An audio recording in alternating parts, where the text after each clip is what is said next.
this for me is a major disappointment. I do think that this is a bad game. I'm gonna give this a 3 out of 10. Yeah. It's a 3! I've been pretty negative on this game. I was super hyped for it, but a lot of it just wasn't what I was looking for. The only terror that Callisto inspires is the terror of having to sit through frustrating death after frustrating death. Nuh-uh. The fuck you mean, nuh-uh?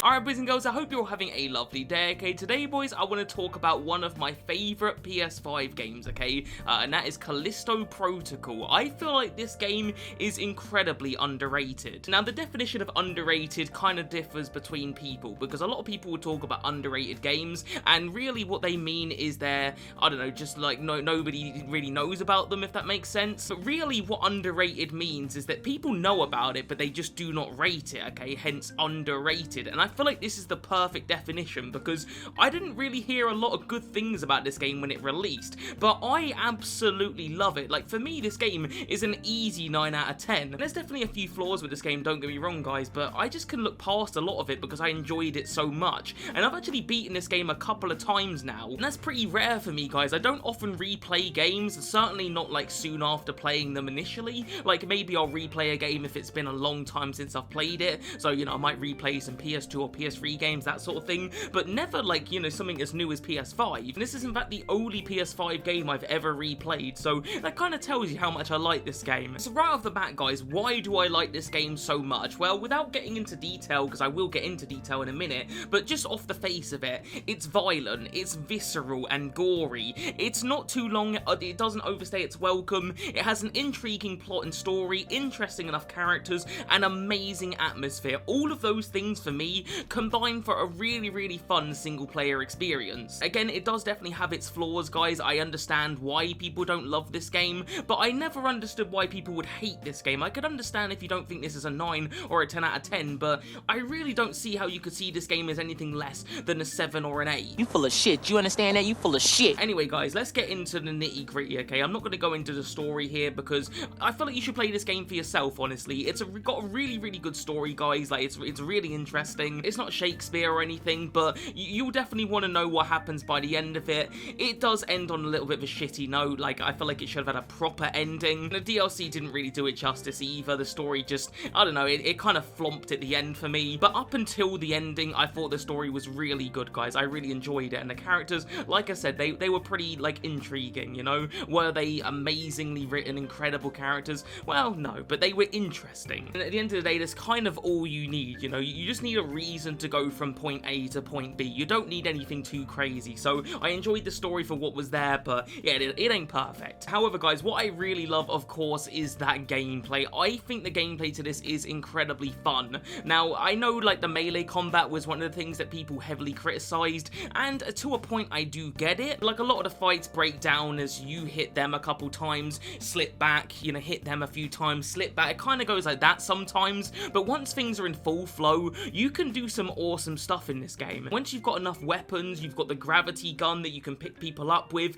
it just really combines for some amazing combat. I'd say roughly about 80% of this game, there'll be some spikes on the wall, or just some sort of environmental thing you can pick people up and throw people into, or I say people, they're not really people, they're like alien things. For those that don't know, this game was made by the same people that made the original Dead Space, so it definitely has some similarities. However, the focus is definitely more on the melee combat than it is the shooting. You do have guns in this game, but there is a bit more melee in this game than there is in Dead Space. But anyway, you shoot these mutant-y, alien-y, thingy-majiggies. It's hard to describe and explain. And yeah, like I said, there's always some spikes on the wall or just a cliff edge that you could pick them up and launch them off of. And it's really fun to do that. And for me, guys, the reason it is so satisfying is just how gory it is. This game is so just violent. It's definitely one of the bloodiest games I've ever played, guys. It's just got such an immensely satisfying feel to it when you hit someone in this game. You hear that amazing squelchy sound, and I know it sounds kind of messed up, but I love it. Stomping in this game is super satisfying as well, guys, similar to how it is in Dead Space. Speaking of Dead Space, I know this might be a bit controversial. I think I prefer this to Dead Space. I'm not joking. I love it that much. What did he say? What the fuck? What the fuck? I've not played the remake, I will admit. I've only played the original, but I do love the original, but I think I prefer this. I know that's crazy and a little bit off topic, but I kind of do. But yeah, one thing I really love about this game, guys, is its length. This is a rare modern game that does not overstay its welcome. I can't tell you how many amazing games I've played on the PS5 that I just get so burnt out with. Games like Horizon Forbidden West, great game, but I got bored of it towards the end. Elden Ring, I love that game, but I wanted it to end, you know, because it was just taking me so long. There's so many great open world games, and they are great games, but they just overstay their welcome a little bit, where I just want to play something fresh and new. With this game, it's like 8 hours to beat it, and that for me is a good length. I don't mind a 30, 40 hour, even, you know, over that sometimes, you know, I don't mind a nice long game, but when every game is really long, I don't know, I get a little bit burnt out with games like that when I'm just constantly playing them. For me, guys, I like to play several different games all the time. I want to be constantly mixing it up. So yeah, with this one being about 8 hours, that's kind of perfect sometimes, especially in this generation, because that's quite rare, at least for like AAA gaming. Obviously, like a lot of indie games aren't too long. You can get games that are 5, 6 hours with the indie scene. But yeah, games that are with budgets like this one, oftentimes they overstay their welcome and they just are padded with boring side quests, or I don't know, just extended length where it's not needed. With this game, there's no wasted second, okay? Every second of this game is entertaining, and it could have been 12 hours. I probably would have enjoyed all 12, but I just feel like it's perfect in its length. Not everybody has got a million hours in their free time to be sitting there playing a game. You know, some people have got a couple hours spare every weekend, and a game like this is perfect. You can beat this game in a couple of sittings, you know, 5 or 6 times you play this game and you reach the end credits. Yeah, that's just kind of ideal. I wish there was more games like that. Now with this game, guys, obviously it is kind of a horror game, but I wouldn't call it scary. This game didn't scare me at all. Well, there was one time it did scare me, and I'll get into that, but yeah, I wouldn't call this game scary. However, the atmosphere is just 10 out of 10. You really feel like you're in this prison when you're playing this game. It just feels like you're immersed in there, you know, like the sound, the visuals, it all just combines for such an incredible atmosphere. And it's just got this intense feel all the time. You never feel safe. Every corner, you know, has you second guessing. It's really good at creating this incredible atmosphere. Obviously, the original Dead Space was the same. The atmosphere in that game was just incredible as well. But I feel like this game maybe kicks it up a notch, okay? The atmosphere is 10 out of 10 with this. And I just love the setting as well, like a space prison. That's just so bloody cool. I don't think that's ever been done before, and if it has, I need to know. Like, if there's a movie that's in a space prison, I need that in my life. But as far as I'm aware, this is the only game or thing that's done that. You just don't get enough horror games in space, okay? Space is such a perfect setting for horror, okay? The original Alien movie is incredible because it's set in space. Dead Space is incredible because it's in space. Event Horizon, that movie is incredible because it's in space. We need more of that. And yeah, Callisto Protocol's no different, boys. I love the setting here. Hi, gorgeous. You make my day happy. Now, I did just say a second ago, guys, there was one scary moment in this game. It wasn't necessarily with the game, but there was one moment that made me jump out my bloody skin. So yeah, I was playing this game at my mum and dad's house. Obviously, I used to live there with my mum and dad. I got this game for Christmas, and I was playing it. I was fully immersed, had the headphones in, absolutely loving it. And yeah, I was just playing it, and obviously this game is very, very intense. And I think my mum was calling me. I can't remember what she was calling me for, but she was shouting my name, but I couldn't hear her because I had the earphones in, you know. Again, I was fully immersed. And where I used to game, like back at my mum and dad's house, there was like a banister because it used to go up into the loft, and that's where I used to do my gaming. And whilst I was playing this game, I felt something grab my leg. I absolutely shat myself, because obviously in this game you get grabbed a lot by enemies, you know, you can get those jump scare moments, but obviously I wasn't expecting to feel it in real life. But anyway, it was my mum that grabbed my leg. She sort of poked her hand through where the banister was, because that's where my leg was, and she grabbed my leg to get my attention.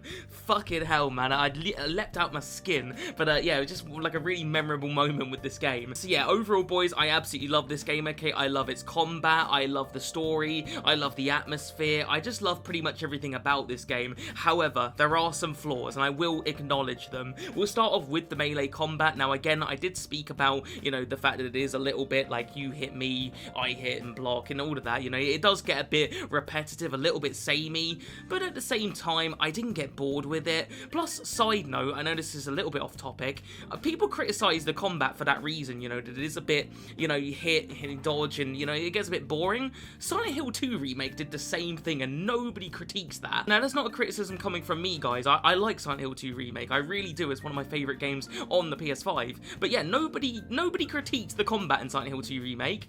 It's got very similar combat to Callisto Protocol. That's all I'm saying. We're the same, you and me. Actually, no, we're not. Yeah, we are. Anyway, that was a little bit off topic, but yeah, the combat can get a little bit repetitive. If this game was 20 hours, then I would critique it, but I just personally, I quite liked it. Secondly, guys, there's a couple of enemies in this game that are just absolutely stupid, and I just don't get the logic with them. So the first enemy that gets on my nerves is like when you're looting these certain boxes for loot, obviously, there's like an enemy that will jump out of you, and you have to do like a quick time event. Those are dumb, like, because you actually lose health from those, and as far as I'm aware, there's no real way of knowing you're gonna get attacked. It's just kind of bullshit. And the second enemy that really annoyed me, guys, was these like tentacle things that would shoot out of the ground, and again, they're just kind of stupid because a lot of them you just can't really avoid, and again, maybe there is a way, but I couldn't figure out how to avoid getting hit sometimes. Once again, it turns into a stupid quick time event. I wasn't a fan of those, like they were just kind of annoying. So my final criticism with this game, guys, and this is by far the biggest criticism I can think of, is the lack of a map.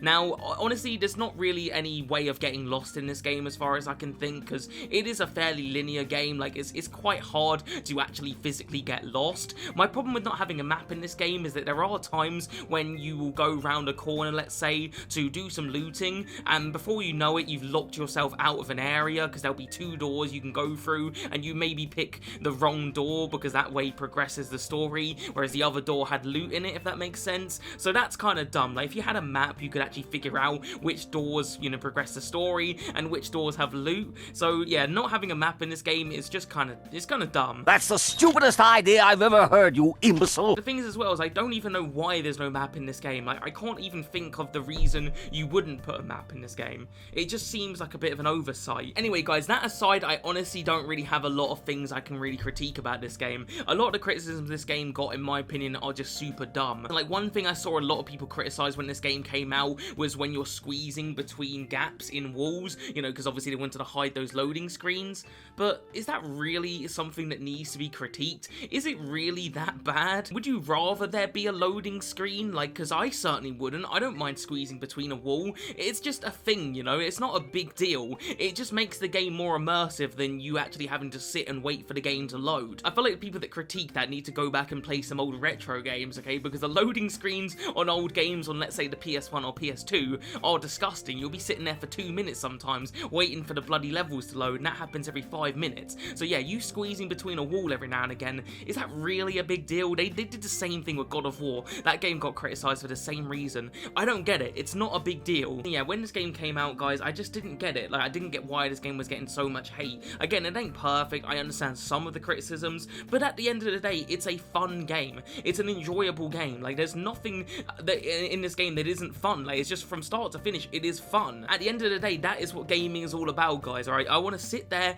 immerse myself in the story and the characters and the gameplay and enjoy myself, and that's what I had with this game, guys, and I enjoyed it so much that I beat it twice, and that does not happen. So yeah, overall, boys, Callisto Protocol, I think this game is underrated, but you guys let me know in the comments, do you agree or disagree? I know some people are going to disagree, and I'd love to hear why. But yeah, me personally, guys, I think it's incredibly good. So yeah, let me know in the comments how you feel. Anyway, guys, that is going to do it for today. I hope you guys enjoyed. If you did, like the video, subscribe, all that good stuff, and I'll see you guys in the next one, alright?